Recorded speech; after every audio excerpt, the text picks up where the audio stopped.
مثل ما شفتي بالعنوان 10 نصايح كل بنت مثلي ومثلك لازم تعرفون. أول شي هو إنه ثقي بنفسك دائما. الثقة بالنفس هي مفتاح نجاحك بالحياة. ما تخلي آراء غيرك والشغلات اللي بيفكروا فيها هن تأثر فيكي. اعملي اللي بدك إياه وادرسي اللي بدك إياه وكوني الشخص اللي أنت بدك تكونيه وكوني فخورة بنفسك وأي شي حدا بيحكي whatever. 2. اختاري أصدقائك بعناية. بعرف إنه إحنا بمرحلة ما بيكون عنا أشخاص كتير حوالينا بالمدرسة بالحارة ممكن بالشغل وقرايبينا وهيك، ففي كتير عالم حوالينا. هذا الشيء عادي كتير، عادي الواحد إنه يكون عنده كتير معارف، ولكن الأشخاص اللي بتسميهم أصدقائك يعني بتحكي لهم شغلات بيحكوا لك شغلات قراب من بعض، أصدقاء هدول لازم تنقيين كتير بعناية. مو أي حدا أصلا لازم يكون بيقدر إنه يكون صديقي. حيتي حالك بناس إيجابيين بيدعموكي بيشجعوكي عشان أنت تقدري إنك تنمي وتتحسني وتوصلي اللي بدك إياه. إذا اللي حواليك كلياتهم عالم ما بتتمنى لك الخير رح تشوفيها، رح تحسي بهذا الشيء وهذا الشيء حيأثر فيكي أنت. فمهم كتير أعرف مع مين عم أتعاطى، والأشخاص اللي بسميهم أصدقائي يكونوا عن جد أصدقائي وبيستاهلوا يكونوا أصدقائي.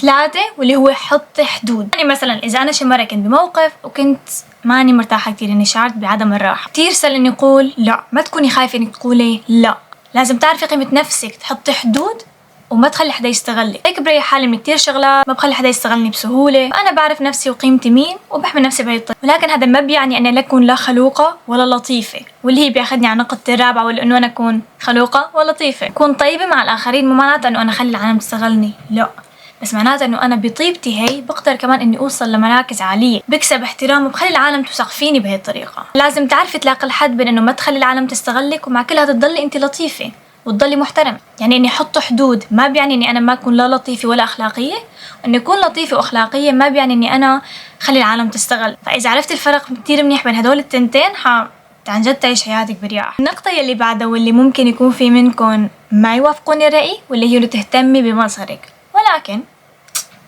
اهتمي بمظهرك لنفسك. أنا مثلا كهادية كبنت قدر حالي كتير، بس جزء من اني قدر حالي اني كمان اهتم بنفسي بمظهر. انا لما بلبس كنزي حلوه وبنطلون حلو وجاكيت وبمشاري بحس حالي كتير بثقه. فلما بمشي انا بالطريق وبقابل هي العالم، كانوا اصدقاء وكانوا غرباء، بحسوا هني بهي الثقه اللي عندي اياها وما بيفكروا فورا انه يستغلوها. الانطباع اللي بياخدوه عني اني انا واثقه من نفسي وقويه. لكن انت لازم تعتني بنفسك لانك انت تكوني بتحبي تعتني بنفسك، مو لحتى ارضي حدا او امتع حدا. هذا شيء تاني. النصيحة اللي بعدها بدك تتخيلي انه في بحياة كل بنت منا مثلث، اوكي؟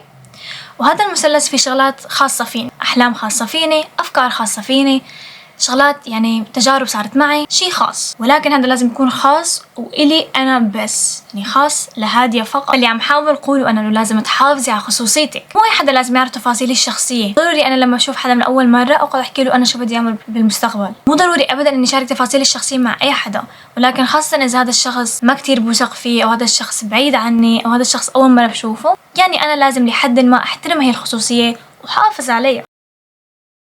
خليكي فتحة وماهرة وتواصلي مع العالم، يعني خلي تواصلك الاجتماعي خليه كتير وكبير. هي واحدة من أحسن المهارات اللي أي بنت بيكون عندها إياها. خلي يكون عندك قدرة إنك تحكي وتسمعي ويكون عندك رأي وتبدي هذا الرأي. فإذا كان عندك مهارات تواصل كويسة حتوصلك كمان لفرص كتير كبيرة بالحياة. بالعمل التواصل كتير مهم، بالمدارس التواصل كتير مهم، بحياتنا اليومية التواصل كتير مهم، مع عائلتنا التواصل كتير مهم، مع أولادنا بالأيام التواصل كتير مهم، مع الشخص اللي بنقضي حياتنا معنا التواصل كتير مهم. فإذا كانت هاي المهارة عنا جود حيسهل عليك إنك تتواصلي مع القريب والبعيد، والغريب بتعرفيه منيح واللي ما بتعرفيه منيح. هي اللي بعدها بحس أنا كتير مهمة إنك تكوني مطلعة على الأخبار، شغلات اللي عم تصير، تطورات اللي عم تصير. مو إنه أنا بعرف اللي بكتبي وبس، اللي بشغلي وبس، اللي عم يصير بالحارة عنا وبس. تبعي الأخبار وقرأي وابحثي عن المصادر الموثوقة. حب طبعا ضروري عن كل شيء بالحياة، يعني ممكن بس شيء عن مجالك واختصاصك انت، إنه يكون عندك معرفة واسعة ومهارات تواصل. واو، هلا أنا من شوي قلت لكم حافظي على خصوصيتك، صح؟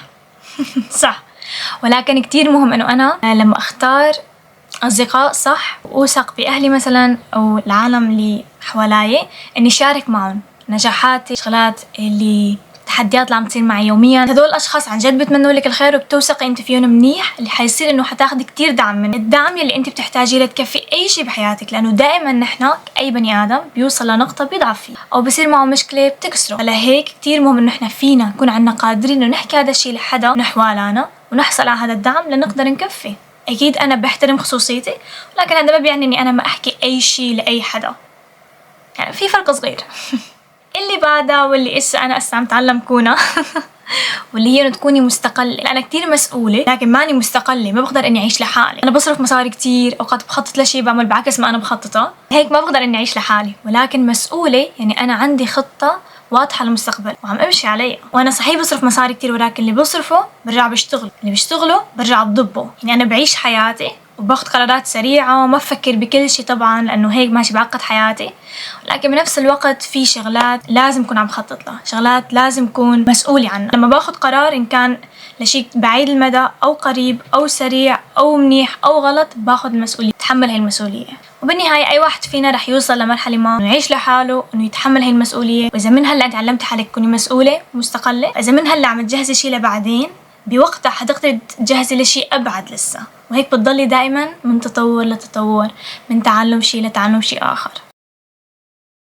ما بعرف كم وحدة صاروا، يمكن 10 لأنه عم عدل ببين معي. بس هيك بيكونوا خلصوا نصائحي لليوم. إذا حابين نحكي أكتر، جيب لكم نصائح أكتر، حطوا لايك، اشتركوا بالقناة، ولا تنسوا تسمعوا اليوم.